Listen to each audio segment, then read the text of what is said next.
마이크로 레슨 4차 산업혁명 시대 주인으로 살아가기를 가리키고 있는 건국대학교 상호교양대학의 박창규 교수입니다. 오늘은 4차 산업혁명이 가져오는 혁신적인 변화 그 두 번째 이야기를 알아보도록 하겠습니다. 목차입니다. 지난 시간에 1차, 2차, 3차 산업혁명이 가져오는 변화에 대해서 알아보았고요. 그리고 4차 산업혁명의 가장 기본이 되는 변화들이 무엇인지 알아보았습니다. 특히 우리가 생산성과 효율성 그리고 다양성 측면에서 이것을 살펴보았었죠. 그래서 4차 산업혁명은 다양성을 추구하는 큰 혁신적인 변화를 말한다 이렇게 얘기를 했었습니다. 자, 오늘은 4차 산업혁명이 바꾸고 있는 이 세상의 규칙들에 대해서 알아보도록 하겠습니다. 그리고 다음 시간에는 역할의 변화에 대해서 알아볼 예정입니다. 자, 우리가 시간과 공간에 따라서 이 세상의 규칙들은 달라지고 있습니다. 우리들은 산업혁명 이후에 태어나서 커다란 규칙에 변화 없이 그저 주어지는 것들을 잘 지키고 준수하면서 살아온 경우가 대부분입니다. 그러나 사실 큰 틀에서 보면 세상의 규칙들이 매우 달라지고 있음을 알 수가 있습니다. 실제로 우리가 옳다고 믿고 있는 그런 가치 기준, 원칙, 규범, 상식들은 사실 이 시대, 이 시공간에서만 유효할 수도 있습니다. 제가 몇 가지 예를 들어드리겠습니다. 넥타이? 한번 알아볼까요? 여러분, 넥타이가 멋있습니다. 굉장히 포멀해 보이죠? 어떤 중요한 행사에 참석한 것으로 보입니다. 아카데미 시상식 같은데요. 멋있습니다. 근데 제가 한번 질문해 보겠습니다. 이거 왜 하죠? 용도가 뭘까요? 사실 용도 없습니다. 넥타이를 뭘 닦는 데 쓰는 것도 아니고 큰 그 용도가 없습니다. 다만 이것을 할 때 좀 더 정장처럼 보이고 좀 더 엄숙해 보이는 그런 어떤 상징물로 여겨져 있죠. 사실 이 넥타이는 17세기 루이 14세 때 크로아티아인들이 이 목에 차던 크라바트라는 데서 유래한 것인데요. 크로아티아 남성들이 목에 장신구 형태로 착용을 했던 것이라고 알려져 있습니다. 이것이 이제 프랑스로 건너와서 이제 목에 거는 장신구처럼 사용되다가 간소화되면서 오늘날의 넥타이가 됐다고 하는데, 사실 넥타이는 대표적인 시공간의 개념에서 어떤 정장의 심볼처럼 사용되고 있던 우리의 규칙, 관념 같은 것들입니다. 이것이 300년이 지나면 아무도 착용하지 않는 유행의 산물일 수가 있습니다. 요즘도 이제 젊은이들은 거의 넥타이를 하지 않는 것을 알 수가 있는데요. 이렇듯 세상의 규칙, 또 상식, 개념 이러한 것들은 바뀌고 있습니다. 실제로 여러분, 좋은 것이라는 것이 무엇일까요? 우수한 것, 훌륭한 것 이런 것들은 굉장히 애매합니다. 과거의 산업혁명 이전에를 볼까요? 서로 다른 것이 좋은 것이었습니다. 실제 양반들이나 귀족들은 다 서로 다른 것들을 입었습니다. 서로 자기의 가문을 뽐내거나 자기의 신분을 과장했죠. 사실 같은 것은 하인들이나 노비들만 입는 거였어요. 그렇죠? 서로 다른 것을 입고 그것을 좋은 것이라고 여겼습니다. 그러나 산업혁명은 어떻게 했죠? 산업혁명은 기계에 의해서 똑같은 것을 대량으로 만들어내기 시작하면서 어떤 클래스, 브랜드, 그룹 이런 것들을 만들어냈어요. 같은 나이키를 신고 같은 메르세데스 벤츠를 타고 다니고 같은 삼성 레미안 아파트에 살고 이러면서 그것이 높은 지위, 성공한 삶을 얘기를 하고 우수한 인생 이러한 것들을 상징하기 시작을 했죠. 지금은 어떤 유니폼한 것이 좋은 것이다. 이러한 개념들이 존재합니다. 불과 얼마 전까지만 해도 그랬어요. 그런데 사실 이 개념도 지금은 바뀌고 있습니다. 제가 여러분만 한때 대학생 때는 청바지의 대명사 리바이스, 조데시 이런 청바지를 입고 또 폴로 셔츠를 입고 이럴 때 가장 부유한 집 또 가장 가정 형편이 좋은 젊은이들을 나타냈어요. 근데 지금은 로고가 박힌 셔츠, 로고가 달린 옷들 이런 거를 선호하는 경향이 점점 변하고 있습니다. 저도 아이들한테 유명 브랜드를 사러 갈 테니까 같이 갈래? 이렇게 권유할 때보다 브랜드가 없고 차별화된 홍대 앞이나 동대문을 가자고 그럴 때 아이들이 더 잘 따라 나섭니다. 이러한 현상들이 지금 실제로 일어나고 있습니다. 그래서 다시 세상은 유니크한 것이 좋은 것이야 라는 메시지를 보내고 있어요.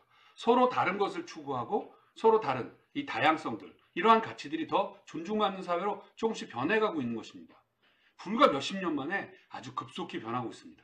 저희들은 이런 유니폼한 것이 좋은 것이야 라는 세상에서 태어나서 살아왔지만 지금 어느덧 우리 삶에는 서서히 다른 것이 좋은 거야 라는 메시지들이 우리 삶 어딘가에 곳곳이 스며들고 있습니다.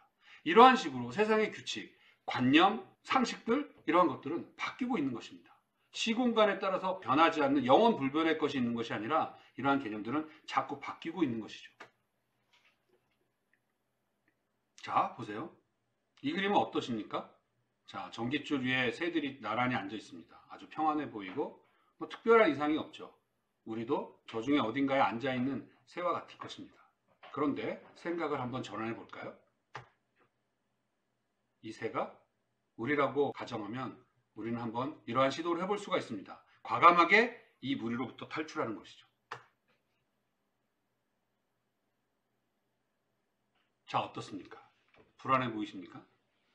저는 이 과목 4차 산업혁명 시대 주인으로 살아가기 라는 과목을 통해서 과감히 이런 제안을 한번 해드리고 싶습니다. 모든 사람들이 다 이럴 필요는 물론 없어요.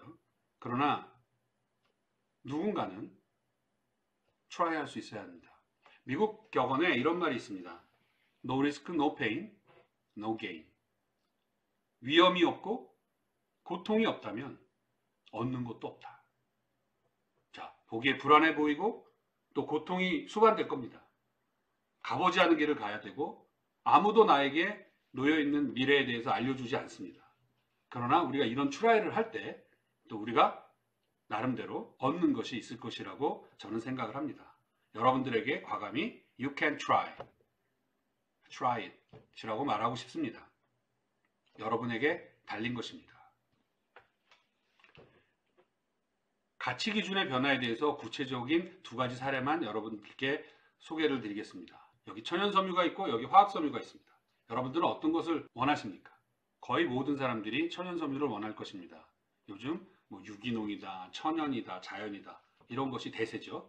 화학섬유에 대한 이미지들은 굉장히 나빠졌죠. 왜냐하면 플라스틱이다, 뭐 오염이다, 환경이다 굉장히 안 좋은 이미지들로 남아있을 것입니다. 당연히 대부분의 사람들은 천연섬유를 좋아합니다. 그러나 산업혁명 직후에 사람들은 천연섬유를 뒤로하고 화학섬유를 택했죠. 제가 지난 시간에 나이롱 스타킹 얘기를 했죠. 보통 나이롱 스타킹이 천연 면 스타킹 가격의 3배가 넘었습니다. 그런데도 사람들은 나이론 스타킹을 사기 위해서 줄을 섰죠. 지금은 아무도 그러지 않을 겁니다. 불과 몇십 년 전만 하더라도 화학섬유를 좋아했어요. 산업혁명의 최대 과학기술의 산출물이었죠. 그러나 지금 불과 몇십 년 만에 우리들은 천연섬유를 더 선호합니다. 이것만 이럴까요? 또한 가치 기준이 변하고 있습니다. 여러분들은 사람 장인이 만든 옷을 원하십니까? 아니면 기계가 만든 기성품을 원하십니까? 당연히 수작업으로 만든 것이 훨씬 비싸고 훨씬 더 귀합니다. 훨씬 더 높은 가치를 인정받죠. 지금 시대는. 그러나 이 역시 산업혁명 이전에는 기계로 만든 것이 훨씬 귀했습니다. 산업혁명 이전의 모든 옷들은 다 사람이 만든 것이었죠. 그러나 기계에 의해서 산업혁명이 시작되고 기계가 어떤 재화, 물건들을 만들어내기 시작하자 이 기계로 만든 것들이 대접을 받기 시작했고 사람들은 너도나도 기계가 만든 것으로 달려갔죠.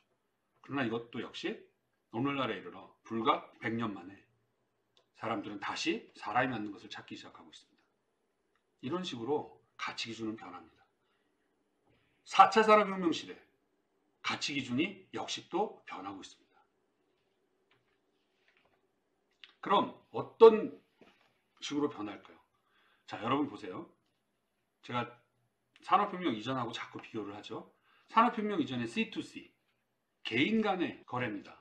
한 사람을 위한 소량 주문, 생산을 했죠. 개인, 수요자 중심의 엄마가 자녀들의 옷을 만들어주는 그런 시대였죠. 이것이 산업혁명 후에 어떻게 바뀝니까? B2B, 비즈니스라는 개념이 나오고 기업이라는 개념이 나오면서 B2B 혹은 B2C, 기업 중심으로 비즈니스 간 거래나 비즈니스로 개인에게 소매를 하는, 판매를 하는 이러한 형태로 어떤 산업의 프레임, 비즈니스의 프레임이 바뀌죠. 기성품 제작을 위해서 대량 주문과 생산이 일어나고 기업, 공급자 중심으로 바뀝니다. 이것이 영원할 줄 알았습니다. 그러나 지금 또 바뀌고 있어요. 어떻게? 다시 산업혁명 이전으로 회귀를 합니다. 그러나 C2C가 그대로 C2C가 되는 것이 아니라 C를 중심으로, 여기서 말하는 C는 커스터머, 컨슈머를 뜻합니다. C2C, 개인 간의 거래, 혹은 C2B, 개인이 기업하고 직접 직거래하는 이런 방식으로 변합니다. 오늘날 각광받고 있는 것은 C2C2B. 이 C2C2B란 말은 제가 만들어낸 말인데요. 뭐 상식화되어 있는 용어는 아니지만 곧 상식화될 것입니다. C2C 혹은 C2B.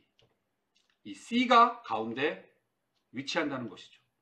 비즈니스 프레임도 바뀌고 있습니다.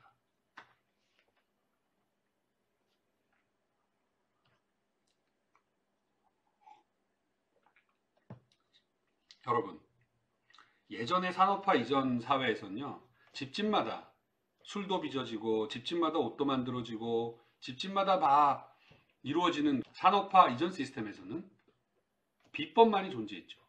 그러나 산업혁명 이후에 기계에 의해서, 공장에 의해서, 기업에 의해서 물건이 만들어지고 관리되면서 어떤 규격, 표준 이런 것들이 만들어지기 시작했습니다.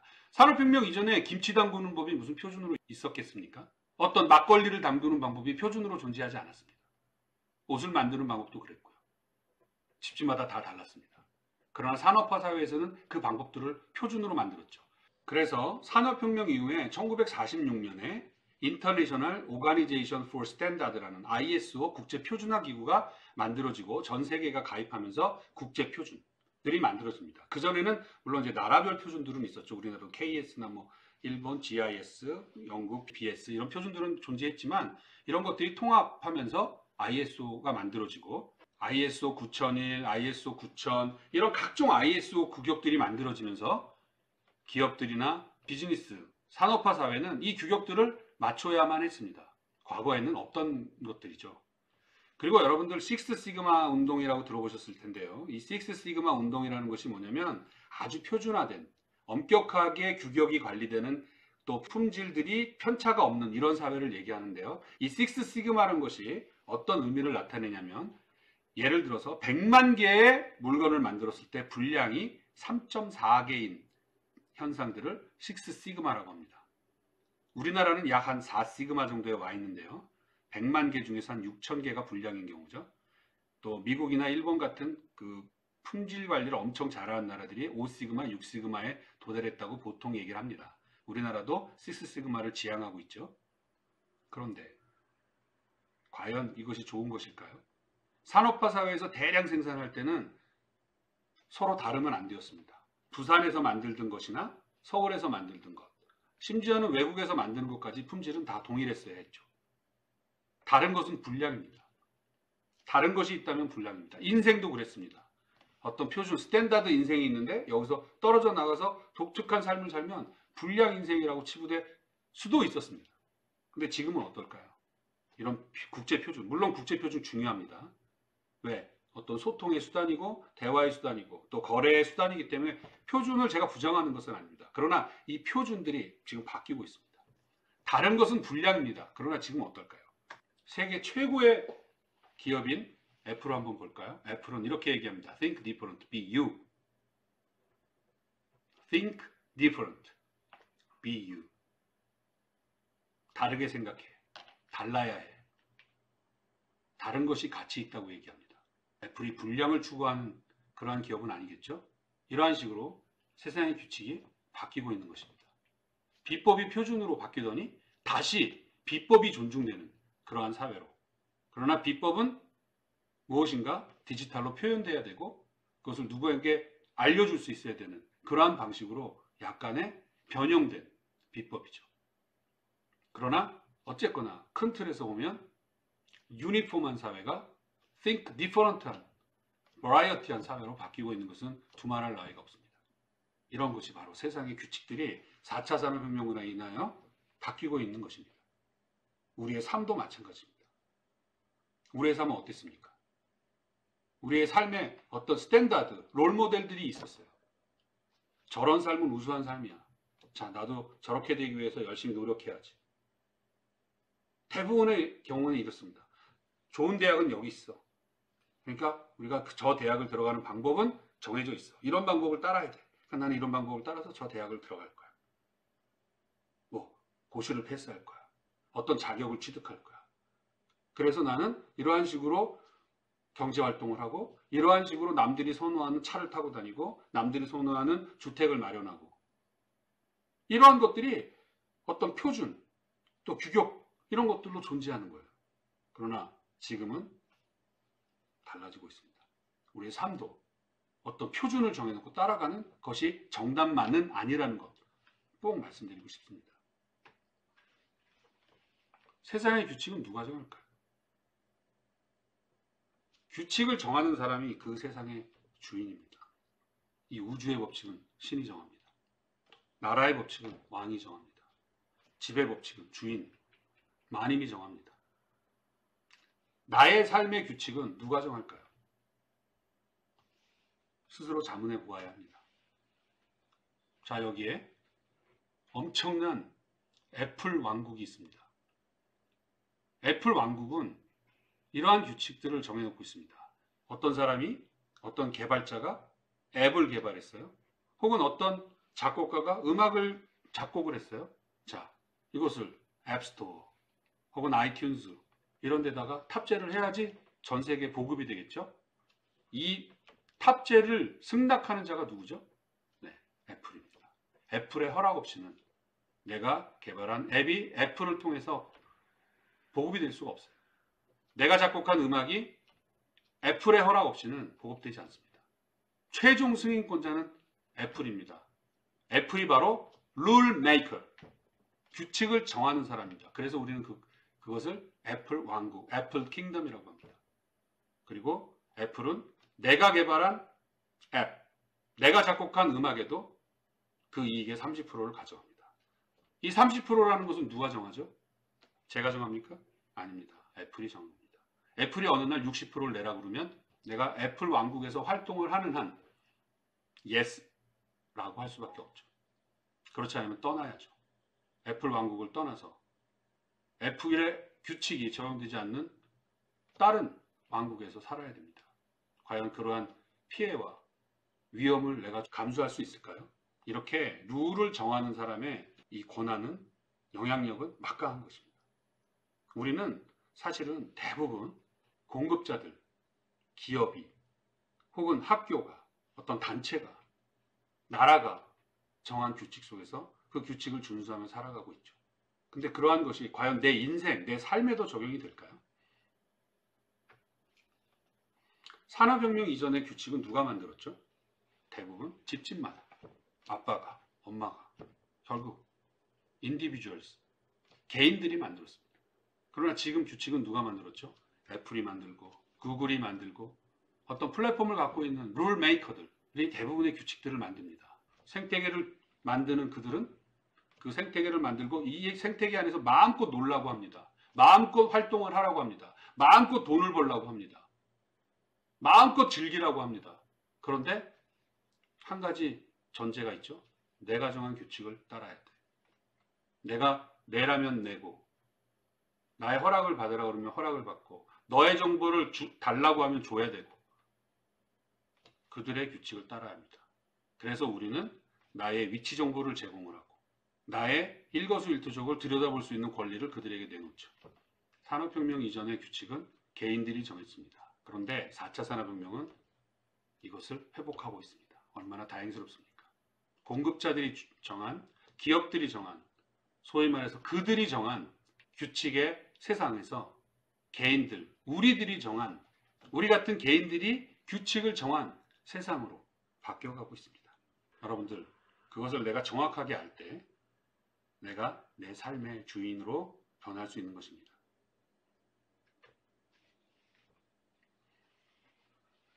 볼까요? 실제로 규칙들이 그렇게 예전에는 많지 않았습니다. 이 김홍도와 신윤복의 풍속화를 봐도 알 수 있죠. 지금 왼쪽에 한 서당을 보고 있는데 여기 무슨 규칙이 있어 보입니까? 복장도, 연령대도 굉장히 다양하죠. 어떤 사람은 뭐 갓을 쓰고 있고 어떤 사람은 그냥 또 책도 펴놓고 있는 사람도 있고 없는 사람도 있고 뭐 수업 시간이 뭐 50분 수업하고 10분 쉬고 이렇게 정해져 있지도 않았을 것 같고 굉장히 자유로웠습니다. 훈장 선생님이 정한 규칙, 최소한의 규칙들은 있었겠죠.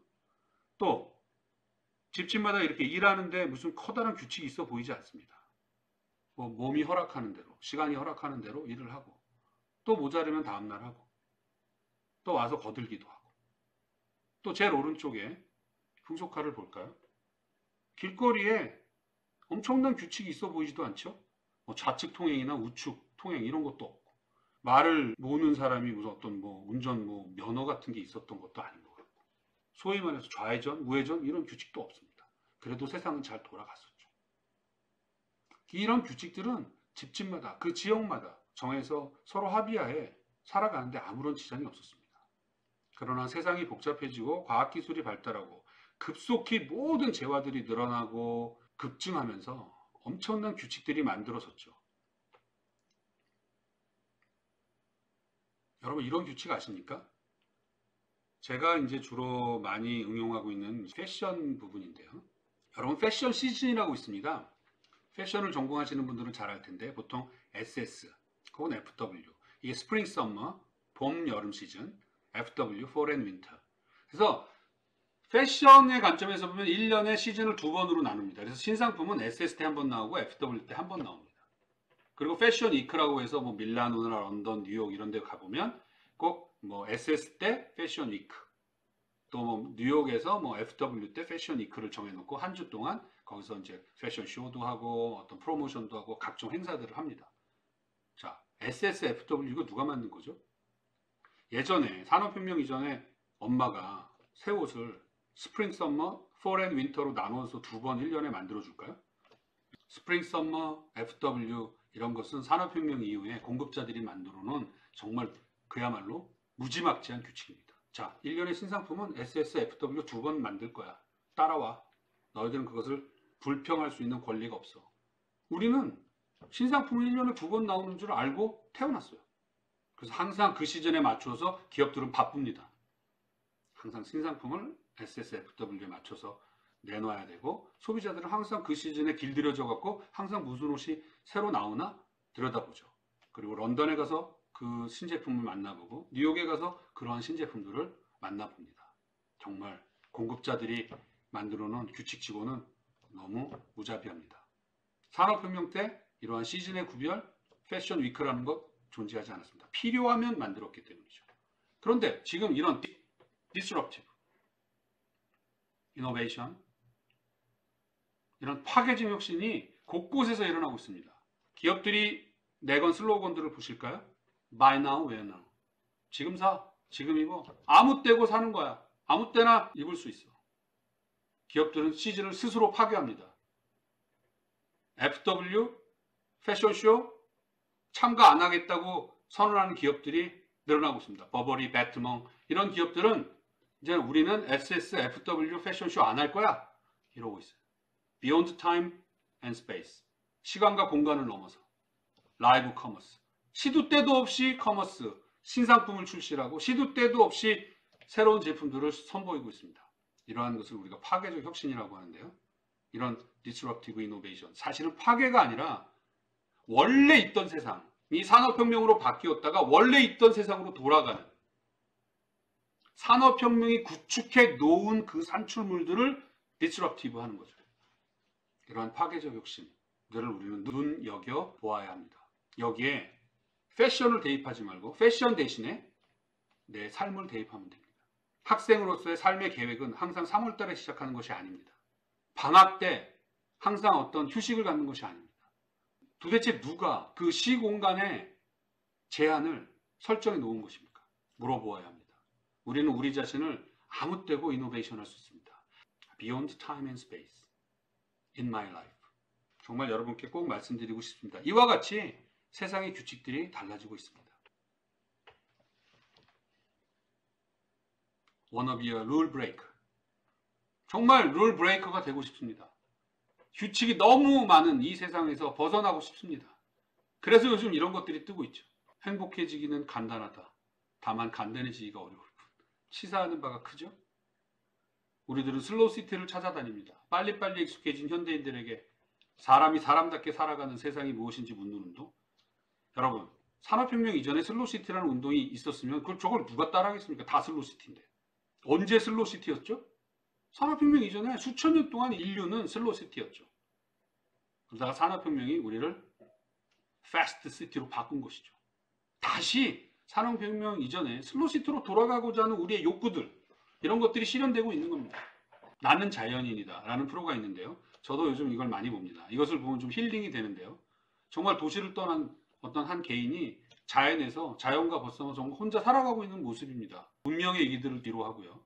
물론 거기서 저도 살라 그러면 굉장히 그 용기가 필요하겠지만 그런 삶을 살고 있는 사람을 통해서 대리만족을 느끼고 있는 것 같아요. 자연에서 저렇게 살 수 있다면 참 멋있겠다. 힐링도 받고. 자, 이런 것들이 왜 요즘 미디어나 이런 데서 많이 나올까요? 우리를 억압하고 있는, 우리가 지켜야 되는 그런 규칙들이 너무 많은 거죠. 여기서부터 벗어나고 싶은 겁니다. 내 삶의 주인은 난데 왜 내가 만들어 놓지도 않은 규칙들이 이렇게 많고 나는 그 규칙을 지켜야만 하는가? 어떤 사람들은 산무운동이라고 그래갖고요.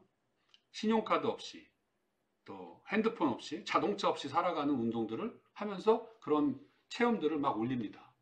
이러한 것들이 전체적으로 무엇을 나타내죠? 너무 복잡해요. 너무 많아요. 제가 지켜야 될 규칙이. 그리고 규칙을 어기는 거는 상상도 못해요. 왜? 태어남부터 나는 그런 규칙 속에 살아왔기 때문에. 여러분, 이 세상의 규칙, 제가 어떤 뭐 법적인 규칙을 어겨서 무슨 뭐 불법을 해라 이런 것을 얘기하는 것이 아닙니다. 우리가 적어도 이 세상에서 남들과 같이 살고 있는 한 범죄를 저지른다거나 법을 어긴다든가 하면 안 되겠지만 허용되는 테두리 안에서 분명히 내가 넘어설 수 있는 그런 규칙들도 분명히 있을 텐데 그냥 자연스럽게 이것을 지켜야 되라고 막연히 받아들였던 그런 규칙들, 이런 규칙들은 다시 한번 생각해 보시기 바랍니다. 대학을 4년에 졸업해야 된다는 규칙은 누가 만들었을까요? 3월에 1학기를 시작하고 9월에 2학기를 시작한다는 규칙은 누가 만들었을까요? 대학을 졸업하면 취직을 해야 된다는 그런 규칙은 누가 만들었을까요? 대기업이 더 많은 봉급을 주고 더 많은 복지 혜택이 있다는 것은 누가 얘기하는 것입니까? 우리가 상식적으로 받아들였던 그런 많은 규칙들, 이제는 우리가 조금 퀘스천 마크를 붙이고 과연 그럴까? 라고 생각해 볼 필요가 있습니다. 실제로 제가 아까 보여드렸던 대로 많은 규칙들이 브레이크, 깨지고 있습니다.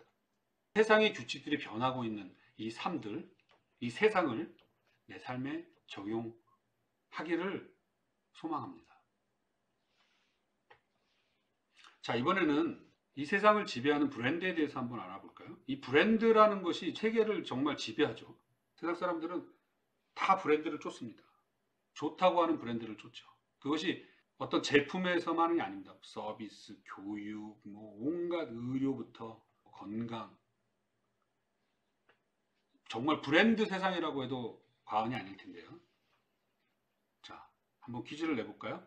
자, 여기 태조, 영조, 고종, 황제의 영정이 있죠? 멋있는 골룡포를 입고 있습니다. 이 골룡포 브랜드를 한번 맞춰보세요. 또 이 왕이 타고 다녔던 이 가마, 정말 명품 가마의 브랜드는 뭘까요? 여러분 들어보신 적 있으십니까? 저는 모릅니다. 모르는 것이 아니라 브랜드라는 것은 있지가 않았죠. 마찬가지입니다. 영국 엘리자베스 여왕이 입고 있는 이 엄청난 드레스, 프랑스 나폴레옹 황제가 입고 있던 이 빨간색의 이 망토, 이 모자, 어떤 브랜드일까요? 예, 산업혁명 이전엔 이 브랜드들이 없었어요. 산업화 사회가 브랜드를 만들어낸 것입니다. 불과 몇백 년 되지 않았습니다. 나폴리에 가면 피자가 있습니다. 그냥 나폴리 피자입니다. 나폴리에 어떤 피자가 아니에요. 나폴리에 수많은 나폴리 피자집이 있죠. 정말 나폴리에 가서 먹는 마르게리타 피자는 정말 맛있습니다. 거기에 이름 없는 누군가가 만들어준 한 잔의 에스프레소. 꼭 명품, 브랜드가 아니더라도 정말 명품입니다. 원래 브랜드가 없는 세상에서 우리는 사라졌죠. 정말 브랜드라고 하는 것은 별게 아니라 그 지역의 장인이 만들어내는 것이죠. 그 개인들이 결국 명품이었습니다. 개인들이 브랜드였죠. 그러나 산업화 사회는 어땠죠? 산업혁명이 일어나고 기계가 등장하고 공급자가 등장하면서 공급자들은, 기업들은 수많은 브랜드들을 만들어냅니다. 차에 어떤 브랜드가 있고, 패션에는 루이비통, 샤넬, 또 뷰티에는, 병원에는, 시계는, 주얼리, 보석에는 엄청난 브랜드들이 쏟아져 나옵니다. 여기 보시면 6개의 회사가 40개의 브랜드를 갖고 있습니다. 그것이 다 명품이에요. LVMH, 여러분들이 알고 있는 루이비통, 펜디, 겐조, 디오르, 셀린, 다 한 회사가 갖고 있는 겁니다. 이런 식으로. 보십시오. 얼마나 많은 브랜드들이 존재합니까? 이 브랜드, 내가 어떤 브랜드를 사용하고 있느냐가 나의 삶의 어떤 품질, 어떤 성공의 잣대로 사용되고 인지되는 것이죠. 대학도 그렇습니다. 예전에는요, 지역마다 서당이 있고 서원이 있고 다 나름대로 특징이 있었습니다. 무슨 랭킹이 있고 이러지 않았어요. 근데 어느 날 갑자기 대학에 랭킹이 생기고 교육에도 무슨 매번 평가를 해갖고 랭킹을 매기고 순위를 매기고 대학의 랭킹이 내 인생의 랭킹을 결정합니까? 그렇지 않거든요. 이 랭킹 도대체 누가 만든 겁니까? 이 공급자들은 이 브랜드를 만들어 놓고 그것을 라이프 퀄리티라고 얘기하고 순위를 매기고. 여러분, 이러한 세상이 250년 전에 존재하지 않았어요. 좀 전에 말씀드렸죠. 왕들조차도 애용하는 브랜드가 없었습니다. 이러한 공급자가 만들어 놓은 브랜드 세상. 여러분들, 브랜드가 없는 세상은 우리가 상상조차 하기 어렵습니다. 그러나 이러한 공급자가 만든 브랜드들이, 이 규칙들이 파괴되고 있다는 사실, 4차 산업혁명 시대에 받아들여야 합니다. 그리고 내 삶에, 내 인생에 적용해야 합니다. 기성품이 판치는 세상.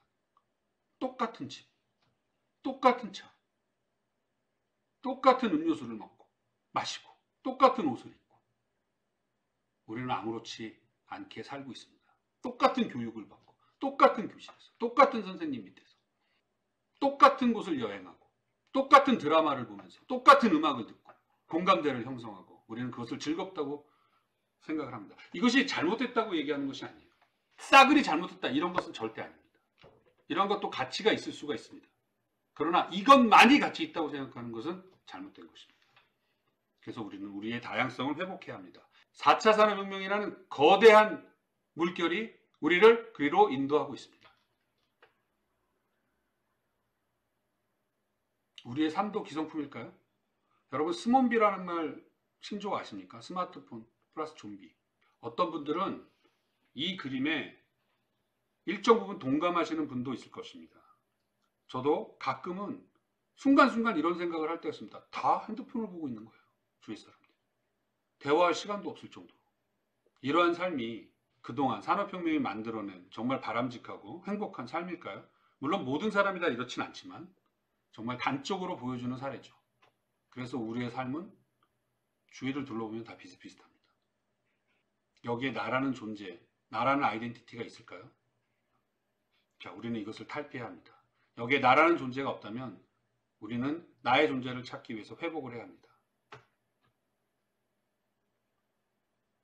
자, 그래서 산업혁명 이전에 이제 브랜드는 누구라고요? 네, 나, 여러분들 각자입니다. 내가 브랜드입니다. 내가 브랜드 세상으로 4차 산업혁명은 우리를 이끌고 있습니다. 멋진 브랜드를 사용하고 싶은 욕망을 위해서 노력하는 삶이 아니라 내가 브랜드로서 스스로 가치 있는 삶, 이런 것들을 추구하는 것이죠. 제가 여러분들에게 4차 산업혁명을 먼저 얘기하고 다음에 주인으로 살아가기를 얘기하는 이유가 바로 여기 있습니다. 산업혁명으로 인해서 우리의 삶은 기성품 인생으로 바뀌었고 다시 4차 산업혁명으로 인해서 이 기성품이 브랜드가 나인 인생으로 바뀌고 있는 이 거대한 변화, 흐름들, 저는 사실 이걸 얘기하고 싶습니다. 그래서 4차 산업혁명과 주인으로 살아가기, 내 삶에 내가 주인이 되는 것은 뛸래야 뛸 수 없는 그런 관계라고 생각을 하는 것입니다. 여러분, 우리가 화이팅하고 힘을 내야 됩니다. 왜? 이제는 내가 브랜드이기 때문입니다. 내가 만드는 것, 내가 하는 것들이 가치 있는 것이기 때문입니다. 자, 이제 우리가 브랜드인 이상 우리가 여기에는 좋은 것만 있는 것이 아니라 우리가 누릴 자유만 있는 것이 아니라 이제 책임도 따릅니다. 그래서 우리는 준비해야 되고 또 공부해야 합니다.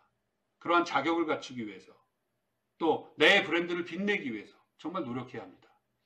여기에 여러 가지 방법들이 뒤따를 것입니다. 4장에서 이러한 것들을 위해서 우리가 무엇을 해야 되는지 제가 말씀드릴 겁니다. 이러한 것들을 하기 위해서는 혁신을 해야 합니다. 왜? 개선 갖고는 되지 않습니다. 이노베이션 그로스, 혁신 성장이라고 하죠. 나 자신의 삶도 혁신 성장을 해야 합니다. 그런데 이 이노베이션이라는 것의 사전적인 의미를 가만히 한번 볼까요? 완전히 바꾸어서 새롭게 함. 이게 쉽습니까? 내 자신의 삶을 혁신하는 게 쉽습니까?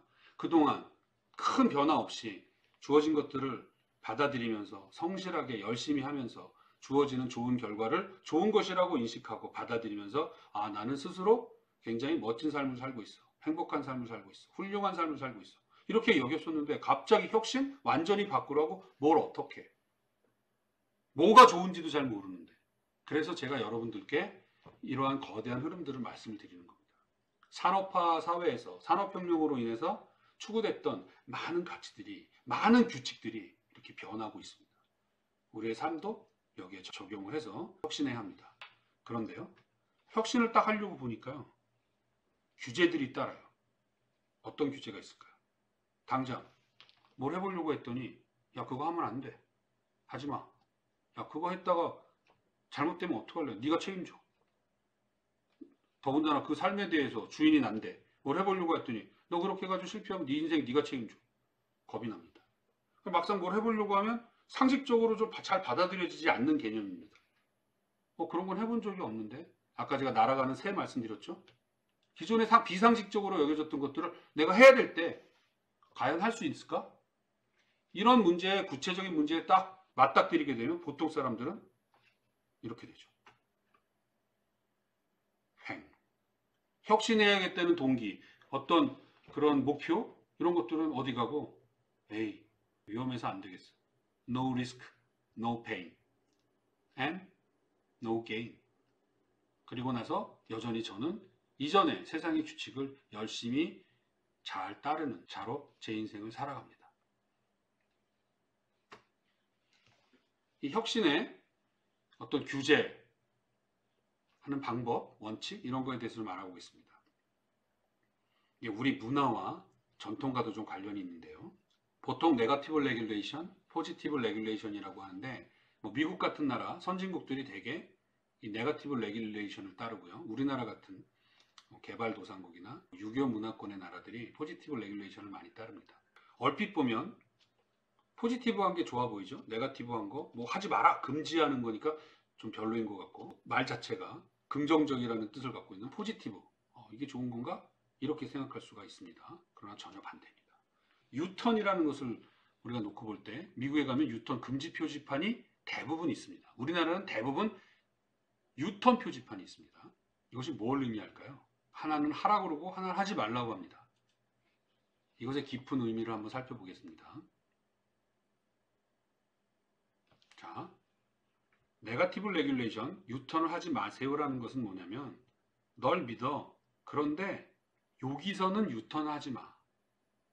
다른 데서는 다 해도 좋아. 이런 신뢰를 기반으로 하고 있습니다. 그런데 유턴 표시판은 어떤 걸 의미하냐면요. 이게 포지티브 레귤레이션이라고 했죠. 널 못 믿겠어. 그러니까 하라는 것만 해. 여기서만 유턴해. 딴 데서는 유턴하지 마. 베이스가 뭐죠? 여기서는 다른 데서는 절대 유턴하지 마. 여기의 베이스는 뭐죠? 다른 데서는 유턴해도 좋아. 그런데 여기선 하지 마. 얘는 여기서만 해. 불신을 기반으로 하고 있습니다. 너를 못 믿어. 그러니까 하라는 것만 해. 우리나라 같은 어떤 사회 전반에 퍼져 있는 것이 바로 이 포지티브 레귤레이션입니다. 그러니까 하라는 것만 해.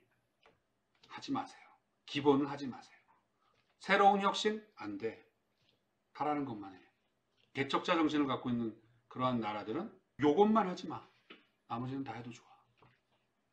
여러분, 우리가 자신을 혁신하기 위해서 스스로한테 질문해 보십시오. 할까 말까?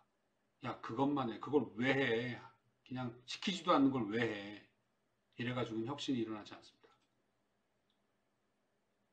그래서 포지티브 레귤레이션은 과감하게 네거티브 레귤레이션으로 바꾸고 특별히 하지 말라는 것만 남겨놓고 나머지는 다 트라이 할 수 있어야만 우리를 혁신할 수가 있습니다. 내 스스로도 믿음을 주어야 합니다. 그래, 해봐. 불법이거나 남에게 피해를 주거나 이런 거 아니면 한번 해보자. 이게 네거티브 레귤레이션입니다. 에이, 그걸 왜 해? 그랬다가 망하면 어떡하려고? 그렇다고 하면 너 책임질 거야? 하지 마. 그것만 해. 괜찮은 거. 그 남들이 괜찮다고 하는 거 그것만 해. 이게 포지티브 레귤레이션입니다. 이것이 나의 혁신을 막고 있죠. 여러분, 세상의 규칙들이 변환되고 있죠. 우리 주위를 감싸고 있는 이 포지티브 레귤레이션, 과감하게 네거티브 레귤레이션으로 혁신하시고 우리 세상의 규칙을 바꿔야 합니다.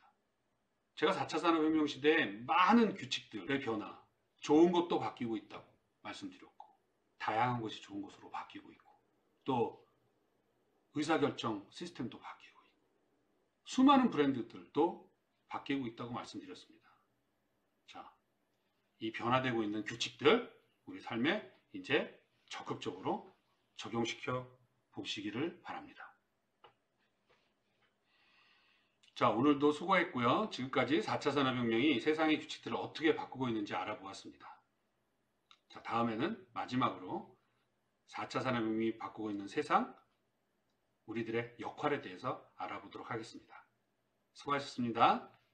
자, 다음 시간에 또 뵙겠습니다. 안녕. 바이바이.